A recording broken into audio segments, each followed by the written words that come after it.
थोड़ा सा, है ना, फिर उसको आपका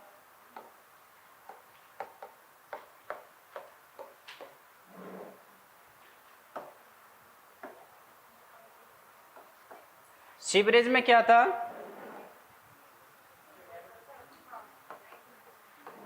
डे की बात कर रहे थे हम, है ना। डे में क्या होता है आपका जो लैंड है, इधर कौन सा एरिया आपका लैंड, इधर क्या है आपकी समुद्र, इधर आपका स्थल है, इधर क्या आपका समुद्र है। दिन के समय क्या होता है, जब सूर्य से रोशनी आती है तो ये स्थल आपका क्या होता है, गर्म हो जाता है। लेकिन गर्म तो होता है, तेज गर्म होता है या फिर आसानी से गर्म होता है, यानी कि जल्दी गर्म होता है और जल्दी ये क्या होता है, ठंडा होता है। तो इसके लिए हमने उस समय दायरता का कुछ एक सेंटेंस यूज किया था, स्पेसिफिक हीट कैपेसिटी।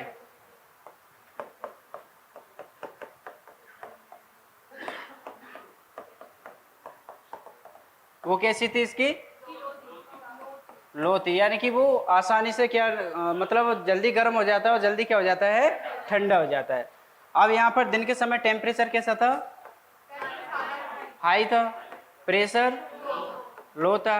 अब इधर की कंडीशंस की बात कर सी की तरफ की, इसकी जो हम स्पेसिफिक हीट कैपेसिटी कैसी है इसकी, हाई, और टेम्परेचर क्या हो जाएगा इसका, लो प्रेशर। हमने तो एक सेंटेंस पढ़ रखा है कि जो आपकी एयर रहती है वो हाई टू लो की तरफ मूव करती है, या फिर टेम्परेचर निम्न से उच्च तक। ओके, तो इधर से रात दिन के समय क्या आपकी हवा समुद्र से किसकी ओर आती है, स्थल की ओर आती है। तो आपने देखा होगा कि स्थल के किनारे जो भी शहर बसे होते हैं तो उनके क्या है, इतना टेम्परेचर देखने को हमें नहीं मिलता है। और इसके पीछे रीजन क्या था, यानी कि ठंडी हवा आती है इसलिए ना। वही हम कंडीशन चेंज कर लेंगे, सी की जगह हम क्या कर लेंगे, यहाँ लैंड कर लेंगे। भूमि की बात करेंगे ना, भूमि में क्या होगा,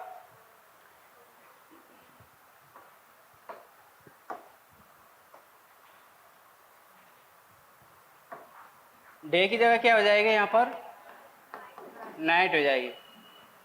इसकी जो स्पेसिफिक हीट कैपेसिटी वो तो कैसी रहेगी, इसकी लो ही रहेगी। लेकिन रात में क्या हो जाएगी, ये ठंडी हो जाएगी। ठंडी होने की वजह से क्या हो जाएगा, इसका टेम्परेचर लो हो जाएगा और प्रेशर हाई हो जाएगा।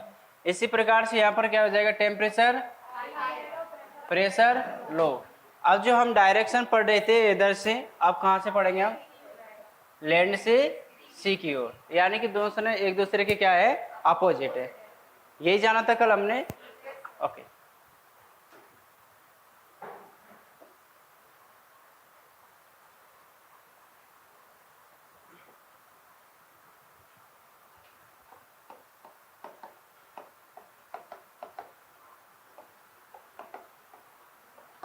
कैटाबैटिक बेंड, और एक आपका कौन सी होती है, एनाबैटिक। अब कैटाबैटिक और एनाबैटिक, इसमें थोड़ा सा ये अंतर समझने हमें, इसको डायग्राम से समझेंगे हम डायरेक्ट, है ना। कैटाबैटिक को क्या बोलते हैं अपन, पर्वतीय पवन। इसको क्या बोलते हैं आप,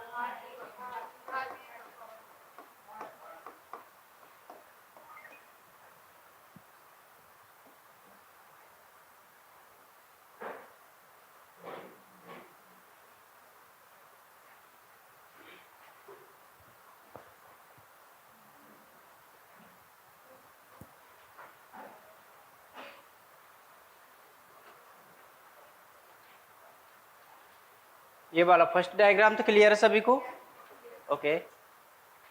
सेकंड भी क्लियर है,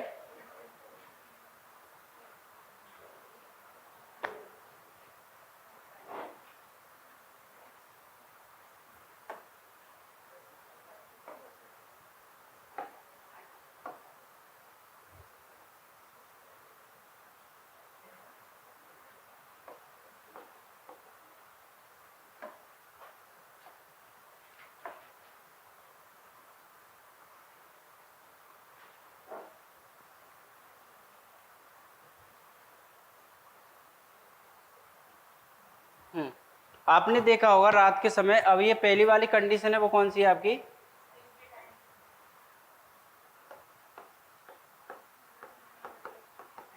ये एनाबैटिक वाली कंडीशन है। ओके, और जो सेकंड कंडीशन है वो कौन सी है आपकी, कैटाबैटिक, घाटी समीर, ये पर्वती वाली। अब इसमें क्या हो रहा है, पहले इसको समझते हैं अपन। कैटाबैटिक की जो बात की जाती है, इसमें रात के समय पर क्या होता है, पर्वतों पर जो टेम्परेचर होता है वो कैसे हो जाता है, न्यून हो जाता है। और जहाँ टेम्परेचर न्यून होगा वहाँ की जो हवा है वो कैसी हो जाएगी, डेंजरस हो जाएगी, यानी भारी हो जाएगी। और जैसी भारी हवा होगी, आपने पढ़ा, हमने डायनेमिक कंडीशन में ये पढ़ा था, जैसे हल्की हवा रहेगी वो क्या होगी, ऊपर की ओर उठ जाएगी। जो भारी हवा रहेगी वो कहाँ जाएगी, आपके नीचे की ओर आएगी। तो जब टेम्परेचर क्या है वहाँ पर कम है तो वो हवा क्या हो जाएगी, वहाँ पर भारी हो जाएगी। अब ये क्या करेगी, यहाँ पर इस प्रकार से डाउन स्लोप विंड, अब ये कहाँ आएगी, आपकी घाटी की ओर आएगी। कहाँ पर आएगी, ये घाटी की ओर आएगी। इधर से भी कूल, इधर से भी कूल, फिर यहाँ पर जाके इकट्ठी होगी, फिर जाके ये हवा ऊपर की ओर उठ जाएगी। ये तो कौन सी कंडीशन हो रही है आपकी, कैटाबैटिक। एनाबैटिक में क्या होता है, दिन के समय की कंडीशन की बात करते हैं तो घाटी का टेम्परेचर कैसा होता है, अधिक होता है।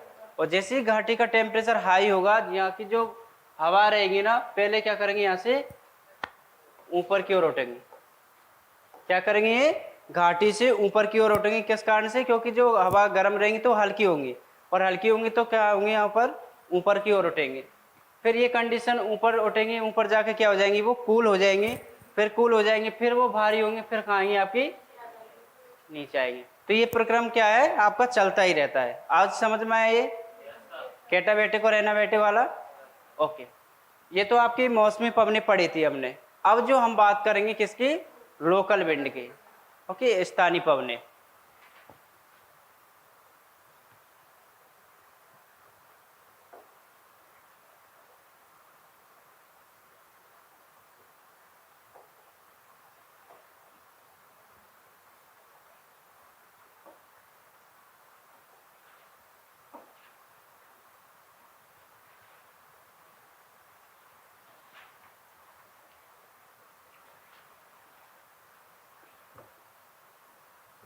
कल भी हमने डेफिनेशन जान ली थी, आज हमने पूछ भी लिया था, है ना, तो इसमें अपन ज्यादा समय वेस्ट नहीं करेंगे।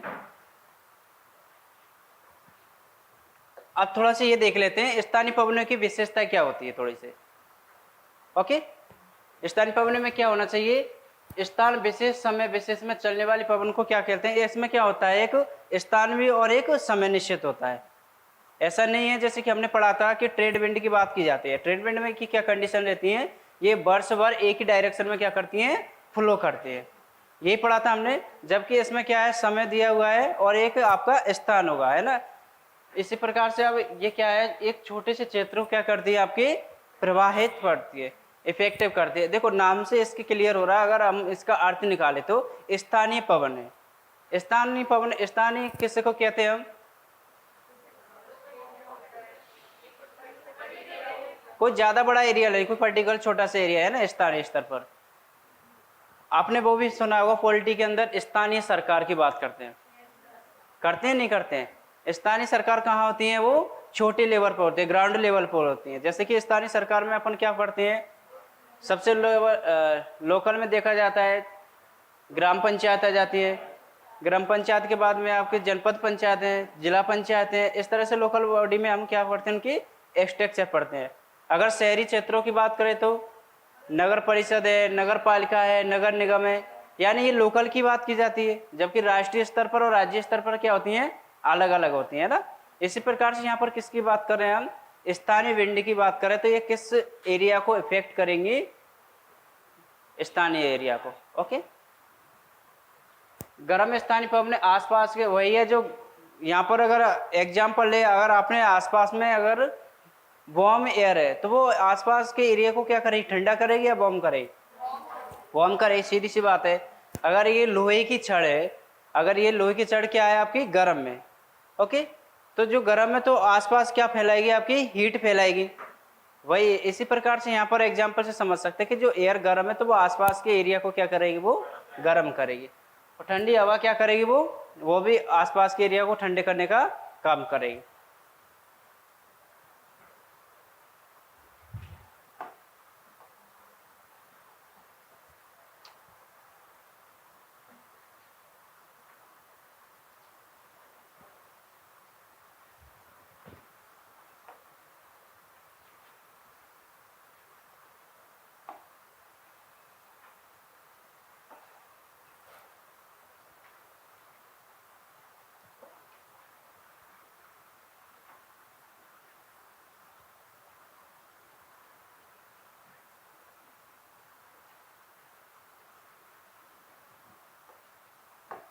अब ये देखते हैं लोकल विंड से क्वेश्चंस किस टाइप से पूछे जाते हैं।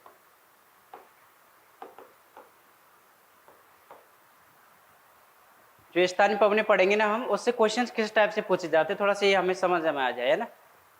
या तो आपसे उसका क्या पूछेगा, वो क्षेत्र पूछेगा, या फिर स्थान पूछेगा, देश का नाम पूछ सकता है किस देश में चल रही है, या फिर आपसे कॉन्टिनेंट का नाम भी पूछ सकता है, महाद्वीप। अगर हम टोटल फाइनली देखें तो किसका नाम पूछ रहा है, प्लेस का पूछ रहा है ना।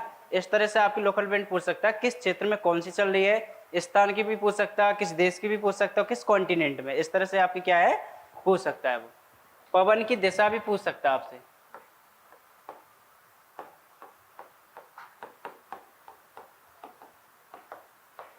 डायरेक्शन, किस डायरेक्शन में जा रही है। जैसे कि हम पढ़ते हैं ना,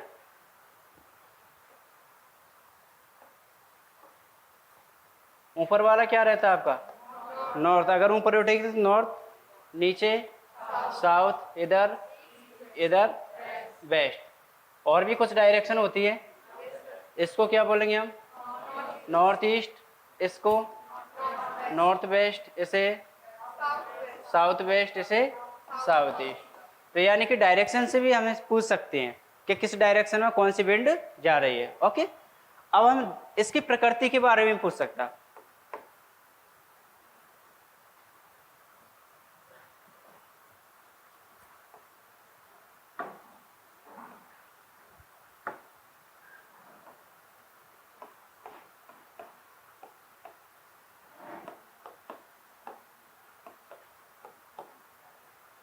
क्या पूछ सकता है वो, पवन की प्रकृति भी पूछ सकता है, जैसे कि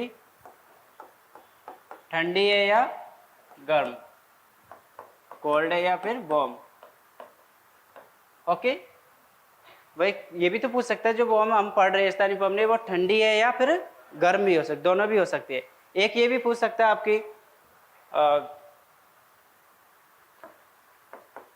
आर्द्र है या फिर शुष्क, ह्यूमिड या फिर ड्राई। समझ रहे हैं ना। आर्द्र यानी, आर्द्र का मतलब क्या होता है, वही उसमें जो एयर है उसमें जलवाष्प की मात्रा है या नहीं, ये भी प्रकार की हो सकती है। एक आपकी शुष्क भी हो सकती है, शुष्क से मतलब समझ रहे हैं ना क्या होता है, कौन बता पाएगा, शुष्क विंड।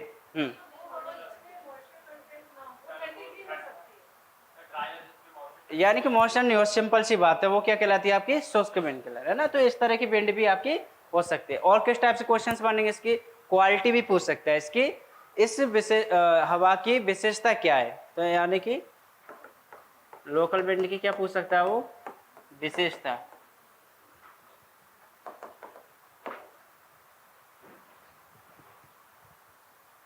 और क्या पूछ सकता है इसमें, ये कोई स्पेशल तो नहीं है, यानी कोई विशेष तो नहीं है।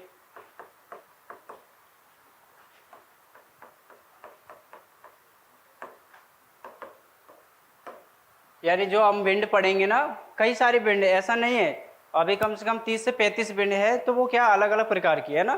तो इनकी क्या होगी, अलग अलग विशेषता होंगी, अलग अलग जगहों पर अलग अलग इनको नामों से जाना जाएगा, है ना। तो इस तरह से आपके क्या बन सकते हैं, लोकल विंड से क्वेश्चंस बन सकते हैं। अब इसमें आपको मैक्सिमम आपको प्रैक्टिस करनी होगी। मैक्सिमम कौन प्रैक्टिस करेगा, आपको याद करना पड़ेगा इनको, और मिनिमम किसका रहेगा इसमें समझाने का, बाकी के सबसे ज्यादा इसमें याद करने वाला है ना।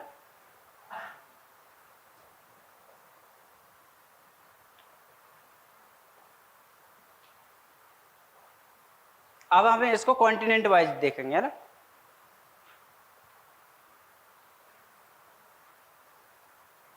पीछे दिख रहा है सभी को?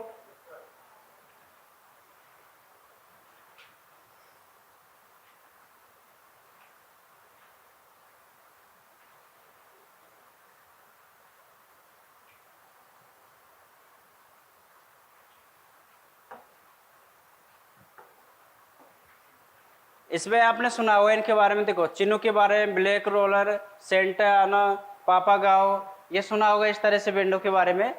अब इनमें क्या है, थोड़ी इनकी विशेषता भी है, तो इनको अपन को क्या करना पड़ेगा, बस सिर्फ नाम याद रखना। जैसे कि ये तो हो गई आपके देश का नाम या स्थान का नाम की बात की जा रही है, ये इनकी क्या हो गई उसमें विशेषता है।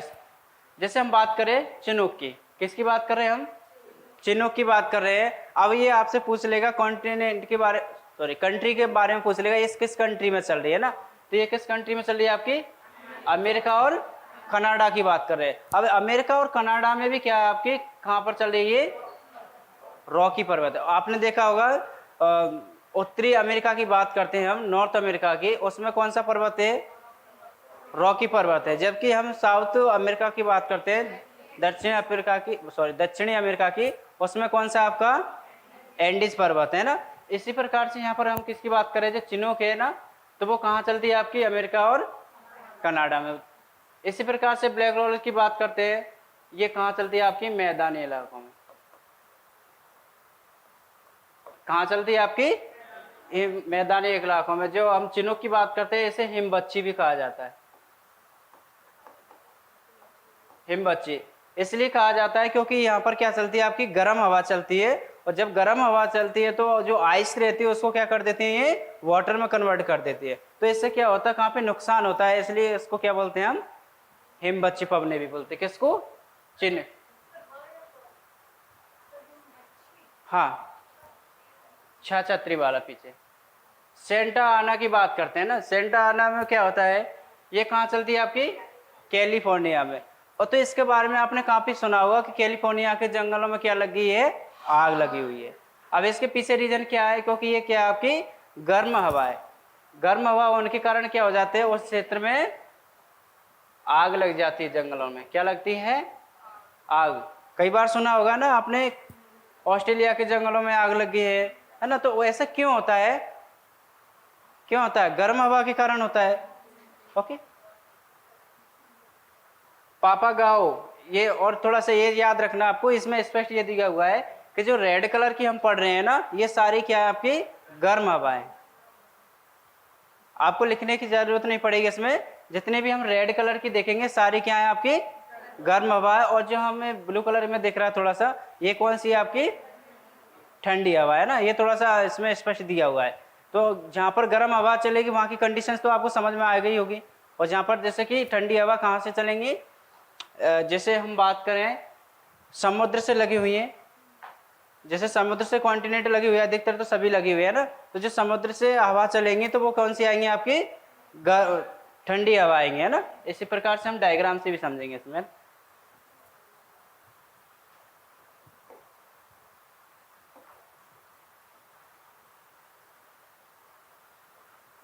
अब इसमें देखिए थोड़ा दिख रहा है इसमें स्पष्ट, इसमें आप देखिएगा, हम बात कर रहे हैं इसमें गर्म हवा की।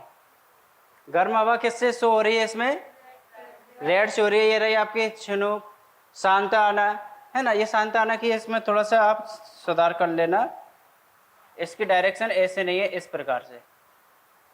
ओके, जो सांता आना की जो बात कर रहे हैं ना, इसकी डायरेक्शन है आपकी इस टाइप से है ना। ब्लैक रोलर की बात कर रहे हैं, इसकी डायरेक्शन ये है। और ये जो हमें दिख रही है आपकी ब्लू कलर में, तो वो उनकी जो किसको शो कर रही है, ठंडी हवा को शो कर रही है ना।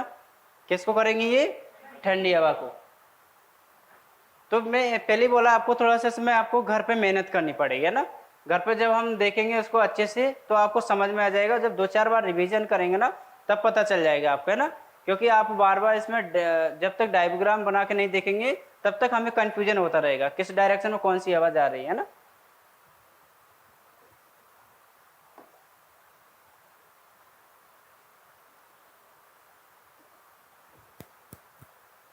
दक्षिणी अमेरिका में ओनली कौन सी है? एब्रो हॉलस, पूर्वी ब्राजील। ये कौन सी आपकी? एक ही ओनली क्या है आपकी? गर्म हवा, बाकी की सभी कौन सी है आपकी? ठंडी हवा। आपने देखा होगा, एक बार फील किया होगा कि दक्षिणी अमेरिका की बात करते हैं हम और एक अफ्रीका की बात करते हैं, सेम नीचे हैं, है ना, एक जैसे ही है ना। बट आपने देखा होगा कि जो दक्षिणी अमेरिका के व्यक्ति रहते हैं वो गोरे होते हैं, गोरे से मतलब काले नहीं होते हैं। और जबकि ब्राजील के व्यक्ति कैसे होते हैं, वो उसके अफ्रीका के व्यक्ति कैसे होते हैं? काले होते हैं। अब इसके पीछे रीजन क्या है?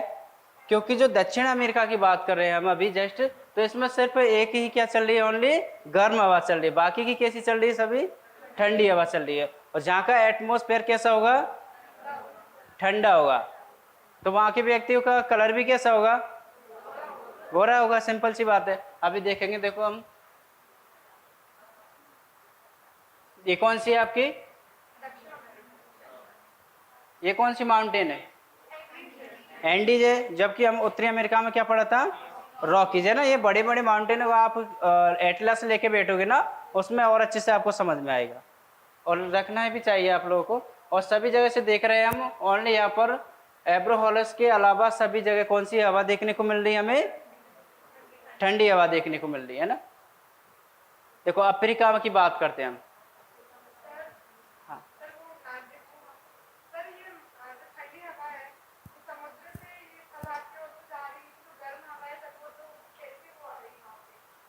कैसे मतलब?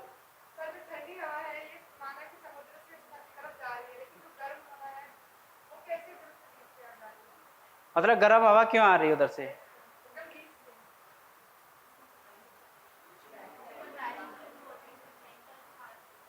अच्छा, इस एब्रो हॉलस की बात कर रहे हो आप, है ना। देखो इसके पीछे भी रीजन होता है। जैसे हम पढ़ते हैं क्या, इक्वेटोरियल वाली भी बात करते हैं, है ना। जहां पर जो इक्वेटोरियल होता है वहां पर क्या रहता है? टेम्परेचर हाई रहता है। थोड़ा इसका भी इफेक्ट पड़ता है। ओके,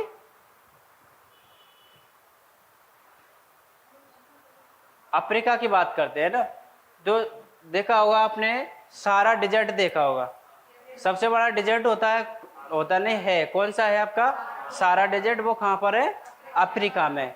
अगर मैं भारत की बात करूँ तो थार कहाँ पर है? राजस्थान में। शशांक, तो आप बताइए गोबी मरुस्थल कहाँ है? गोबी मरुस्थल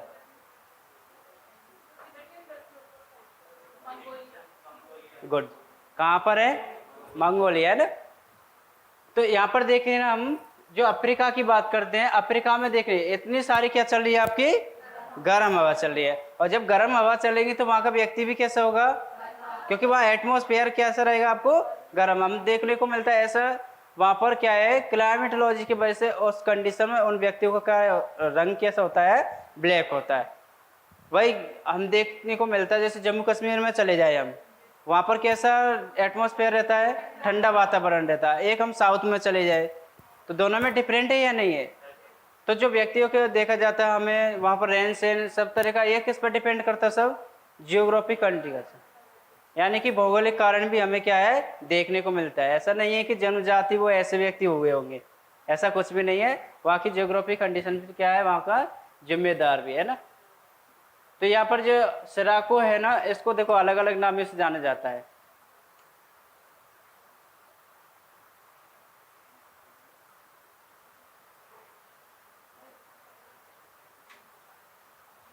अलग अलग नामों से क्या जाना जाता है?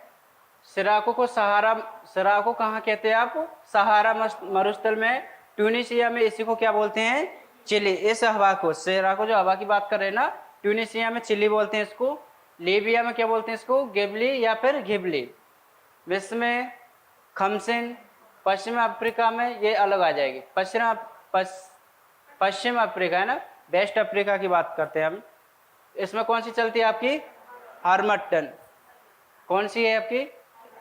हार्मटनल। इसको कौन सी कहते हैं आपके? डॉक्टर बेंड भी बोलते हैं इसको, आपने सुना होगा कभी, अगर फैक्ट में पूछ ले तो इसको क्या बोलते हैं? डॉक्टर बेंड, है ना? हाँ, डॉक्टर बेंड क्यों बोलते हैं? अब यहाँ पर क्या होता है, ये डॉक्टर बेंड इसलिए बोलते हैं क्योंकि इस जगह पर जो देखा जाता है ना, तो ये क्या करती है, गर्म हवा है तो ये बारिश भयंकर करवाती है। क्या करवाती है? बारिश अधिक करवाती है। तो वहाँ की जो बैक्टीरिया वगैरह है, बाकी बहुत सारी क्या रहती है, उनकी बीमारियां रहती है ना, उसको क्या करती है, इलाज का काम करती है। जैसे आपने देखा होगा पुरानी कहावतें, एक्चुअली में है या नहीं, जैसे हम पढ़ते हैं गर्मियों के टाइम पे फुंसियाँ वगैरह हो जाती है, होती है या नहीं होती है? तो उस समय हम क्या बोलते हैं कि एक बार बारिश के पानी से नहा ले तो वो क्या हो जाती है, ठीक हो जाती है। इस टाइप से कोई कहावत बनी हुई है ना। अब कितनी परसेंट सही है कितने परसेंट नहीं है वो भगवान जाने। ओके, बट हम यहाँ पर क्या पढ़ रहे हैं, वो इस तरह से क्या करती है, डॉक्टर का कार्य करती है, इसलिए हम उसको क्या बोलते हैं, डॉक्टर परमानेंट। किसको? हरमट्टन को। ठीक है, तो इस तरह से आप क्या है, इसको घर पे देख लेना, इसको पीडीएफ में सेंड कर दूंगा आपको, है ना।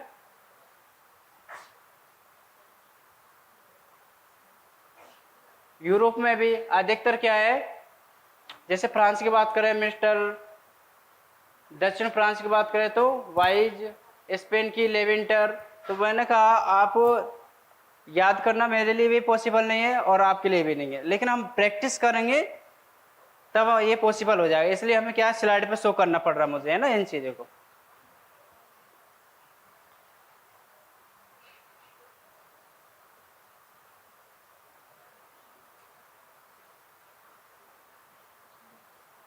एशिया की बात करते हैं हमें ना। एशिया कॉन्टिनेंट में कौन सी चलती है? जैसे हम पहली बात कर लेते हैं लू की।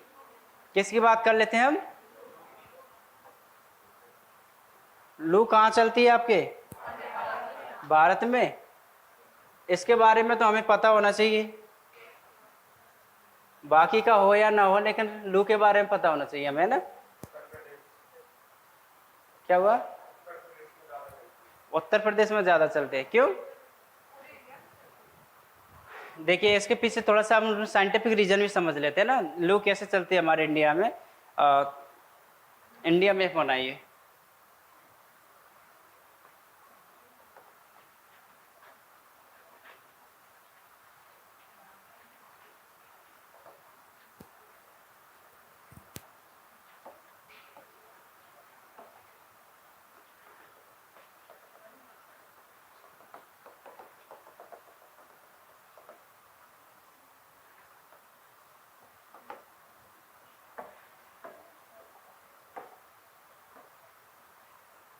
बन गया सभी का? ओके, अब आपने देखा होगा इसके बीचों बीच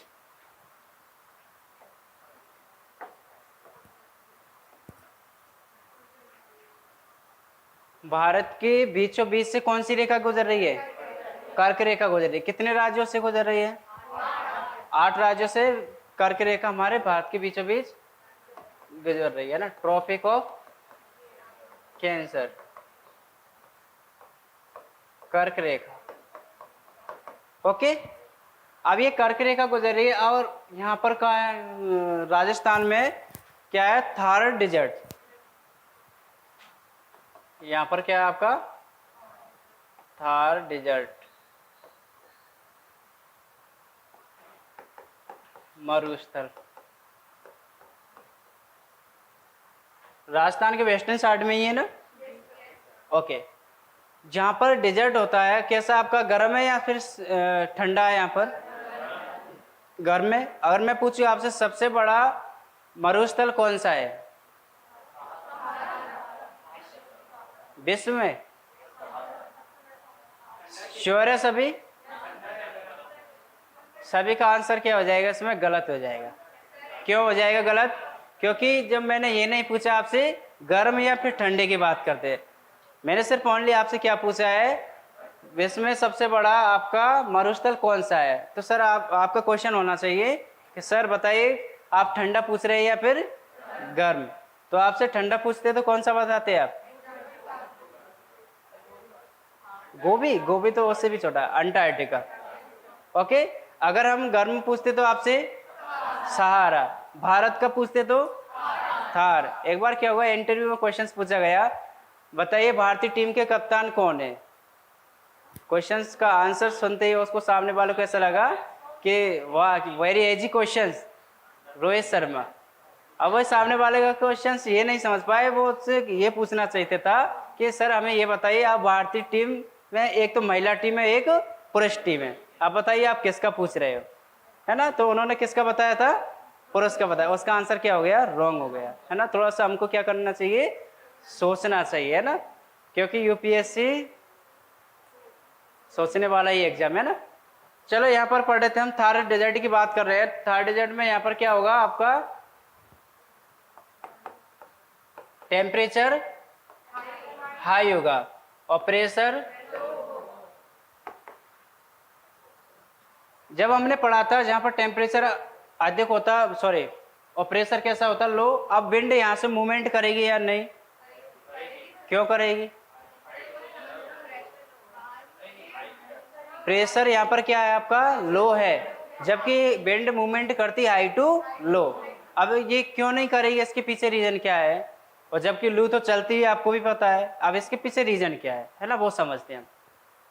भाई अभी समझा था हमने, ये फॉर्मूला हम क्या है, इसके प्रिंसिपल को हम गलत तो नहीं ठहरा सकते, तो इसलिए हमें ये जानना होगा इसके पीछे साइंटिफिक रीजन क्या है कि भाई जो लू है वो इस तरह से चलती है ना, टेम्परेचर हाई होने के बावजूद भी।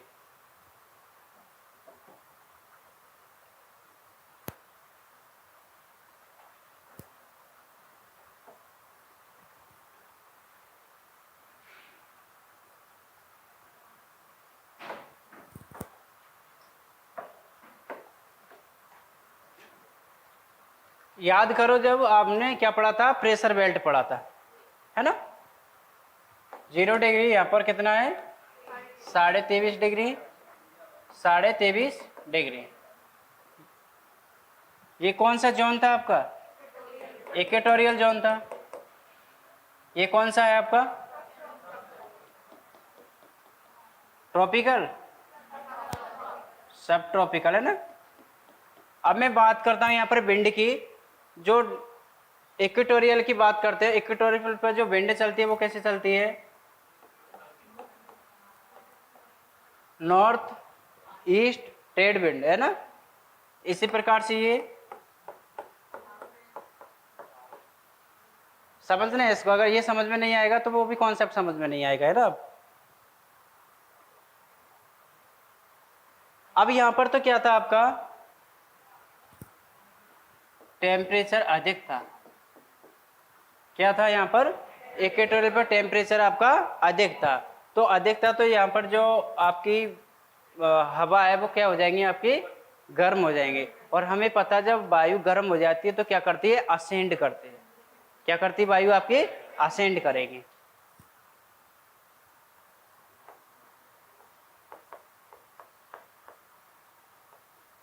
ओके,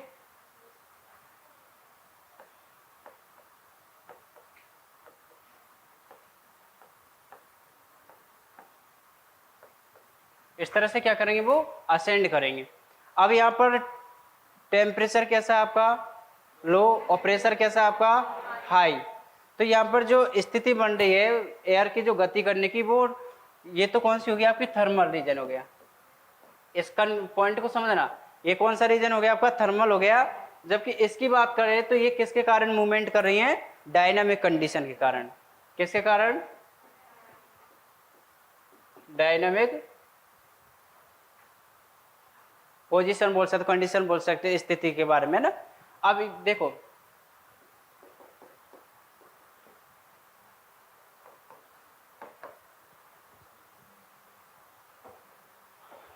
एयर की बात करें हम, दो प्रकार से बताए मैंने आपको, एक तो थर्मल और एक बताए थे आपको डायनामिक।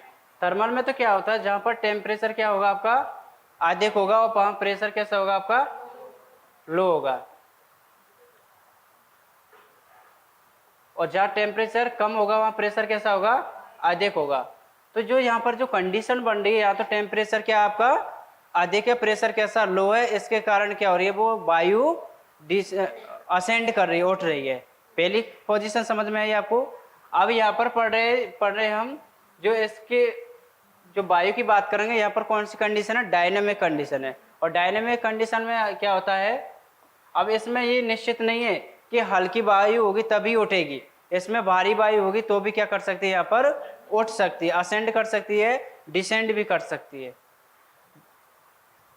थर्मल कंडीशन में पढ़ते हैं कि जो वायु हल्की रहती है वो असेंड करेगी।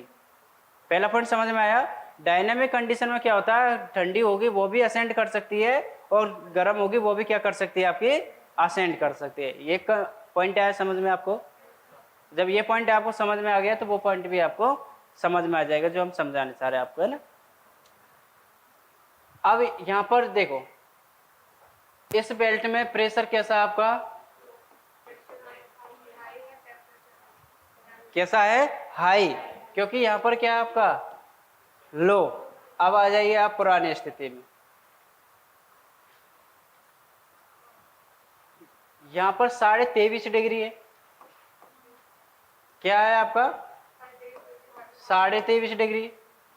प्रेशर कैसा होगा, हाई होगा, थर्मल कंडीशन नहीं बनेगी। यहाँ पर क्या बनेगी आपकी थर्मल कंडीशन, कहाँ बनती है, जहाँ टेम्परेचर हाई होता है। यहाँ पर क्या है, डायनेमिक स्थिति बनेगी। डायनेमिक स्थिति बनेगी तो यहाँ पर क्या होता है, प्रेशर भी हाई है, तो जो लू की बात करते हैं फिर वो क्या करती है, आपकी चारों तरफ मूवमेंट करने लगती है। अब ये मत बोलना सर यहाँ टेम्परेचर अधिक है और सॉरी टेम्परेचर कम है इसलिए ये क्या है, मूवमेंट क्यों कर रही है। ये किस कारण कर रही है, आपकी डायनेमिक कंडीशन के कारण। क्लियर हुआ सभी को ये कॉन्सेप्ट, हो गया ना। इस कारण से क्या है, वहां पर गर्म होने के बावजूद भी क्या करी, वो हवा चारों तरफ मूवमेंट करती है ना, ठीक है। उसके पीछे थर्मल रीजन नहीं है, उसके पीछे डायनेमिक रीजन है ना। ओके, कहाँ से आवाज आई, क्या ना, आकाश। आकाश क्या समझ में नहीं आया आपको, इसको वो एक बार रिपीट करते हैं ना, एक बार रिपीट, इसको ध्यान से समझना है ना।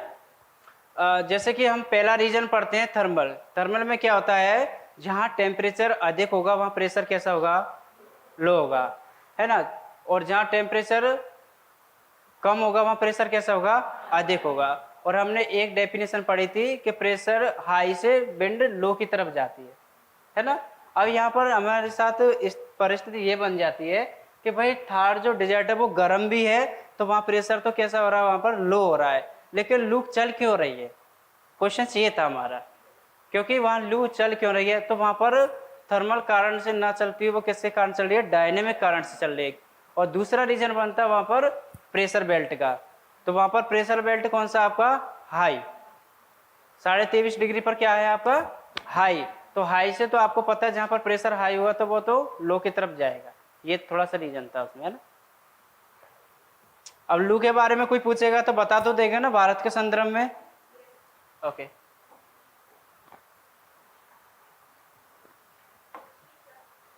हाँ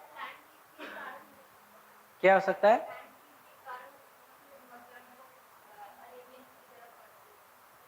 लैंड ब्रिज, और स्थल से यानी कि समुद्र की तरफ, नहीं उसमें कैसे होगा, नहीं उसका रीजन नहीं बनेगा ये। हम्म।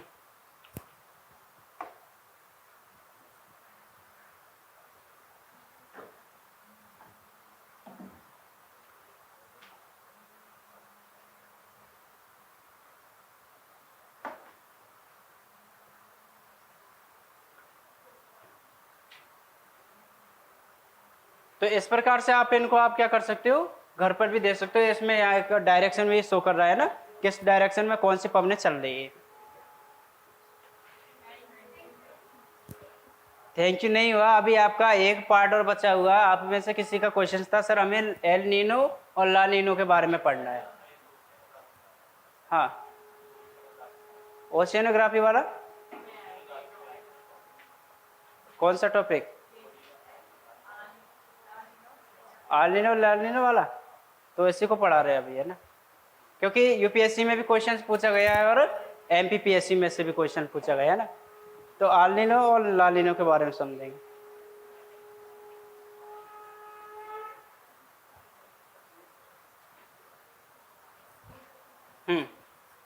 ये तो कंप्लीट हुआ अपना, है ना।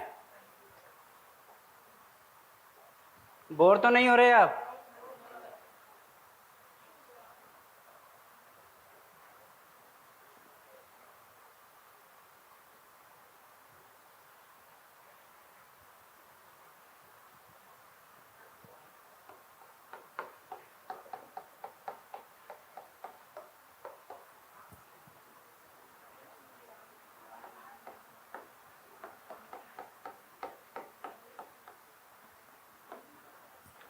एल नीनो और ला नीनो की बात करेंगे हम।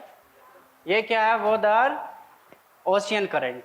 अगर देखा जाए तो क्या है,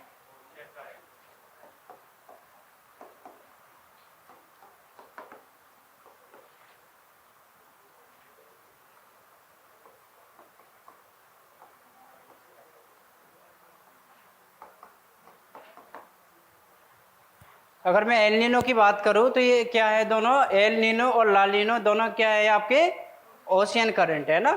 ओशियन करंट में जैसे हम पढ़ते हैं जैसे इसी में भी आया, धारा की बात करते हैं। करंट यानी क्या होता है, धारा ही होती है ना। वो एयर के रूप में हो सकता है, अपने पढ़ते हैं एयर करंट, हीट करंट, इस प्रकार से जानते हैं ना अलग अलग इसके डायरेक्शन के बारे में ना। तो डेफिनेशन क्लियर हुई इसकी। आल नीनो और ला नीनो क्या होता है, El Nino plus La Nino both are ocean current. Okay ठीक है, अब हम आल नीनो के बारे में और देखते हैं।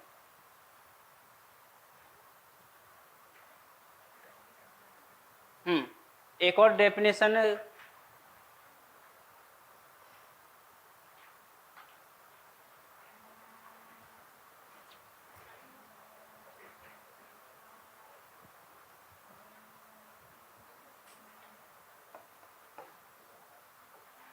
पेरू करंट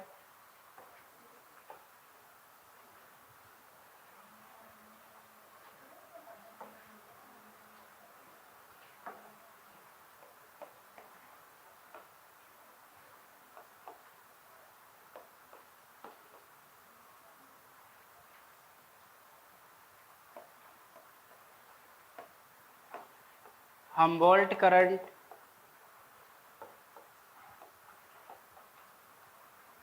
नॉर्मली में ये कैसे होते हैं, ये होते हैं कोल्ड। यानी कि पेरू करंट की बात करते हैं, हम्बोल्ट करंट नॉर्मल में देखे जाते हैं तो ये कैसे होते हैं, कोल्ड होते हैं। ओके, कोल्ड यानी ठंडे। जब ये क्या हो जाते हैं, वार्म गर्म, और उस कंडीशंस में बोलते हैं हम इसको आल नीनो।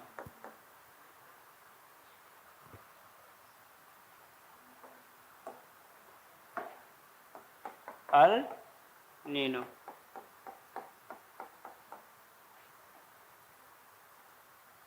समझ में आया आपको ये वाला। वो क्या बोलता है, पेरू करंट की बात की जाती है, वो क्या होता है वहां पर ठंडा होता है। जो पेरू, पेरू क्या है, कंट्री है। कंट्री के नाम पर वो जो धारा है ना, उसको उस कंट्री के नाम पर रख दिया गया है, तो इसको बोलते हैं पेरू धारा है। समझ रहे हैं ना, पेरू कंट्री है आपकी, पेरू कंट्री के नाम पर उस धारा का नाम रख दिया है, इसलिए उसको क्या बोलते हैं, पेरू करंट बोल रहे हैं। अब ये कैसी होती है, ठंडी होती है। तो Peru current plus Humboldt current ये नॉर्मली में देखा जाता है कैसी होती है, ठंडी होती है। ओके, अब ये ठंडी किस में कन्वर्ट हो जाती है, आपकी गर्म में कन्वर्ट हो जाती है। उस स्थिति को हम क्या बोलते हैं, ला नीनो बोलते हैं, सॉरी एल नीनो बोल। अब जो ला नीनो की बात करते हैं, इसका जस्ट क्या होता है, वो अपोजिट होता है। अब मोल्ट भी एक धारा है, इसके बारे में भी समझेंगे है ना। जो हमने पढ़ी थी ना, बहुत सारी धाराओं के बारे में पढ़ेंगे ना, ठंडी धारा गर्म धारा है। तो इस तरह से जो पेरू में गर्म धारा ठंडी धारा है ना, इसी प्रकार से ये भी आपकी ठंडी धारा है ना, आगे बताऊंगा मैं इसके बारे में। तो ये नॉर्मली में कोल्ड होती है।